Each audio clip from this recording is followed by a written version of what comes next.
మహారాష్ట్రలో గిలియన్ బారే సిండ్రోమ్ కేసులు క్రమంగా పెరుగుతున్నాయి. తాజా సమాచారం ప్రకారం ఇప్పటివరకు 192 అనుమానిత కేసులు నమోదు కాగా వాటిలో 167 కేసులను నిర్ధారించారు. దీని కారణంగా 7 మృతి చెందారు. ఇందులో ఒకరు జీబీఎస్ అని నిర్ధారించగా ఇతర 6 కేసులపై అనుమానాలు ఉన్నాయని అధికారులు చెబుతున్నారు. ఈ కేసులు మహారాష్ట్రలోని వివిధ ప్రాంతాల్లో నమోదయ్యాయి.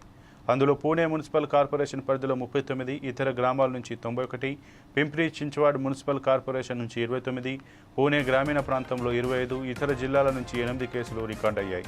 ప్రస్తుతం 48 మంది రోగులు తీవ్రంగా జబ్బు పడగా ఇంటెన్సివ్ కేర్ యూనిట్లో చికిత్స పొందుతున్నారు. అందులో 21 మంది వెంటిలేటర్లపై ఉన్నారు. కానీ 91 మంది రోగులు మాత్రం చికిత్స అనంతరం ఆరోగ్యంగా డిశ్చార్జ్ అయ్యారు. ఈ కేసుల పెరుగుదల నేపథ్యంలో మహారాష్ట్ర ఆరోగ్య మంత్రిత్వ శాఖ ఈ పరిస్థితిని నిశితంగా పర్యవేక్షిస్తోంది. ప్రభావిత ప్రాంతాలలో నిఘాను పెంచి చర్యలను వేగవంతం చేసింది. ఈ నేపథ్యంలో ప్రజలు జాగ్రత్తగా ఉండాలని సూచించింది. ఈ వ్యాధి వ్యాప్తి నేపథ్యంలో ఫిబ్రవరి 6న పీఎంసీ పూణే నగరం సింహాగఢ్ రోడ్డులోని నాందేడ్ గ్రామం, దయారి పరిసర ప్రాంతాల్లో చర్యలు చేపట్టారు.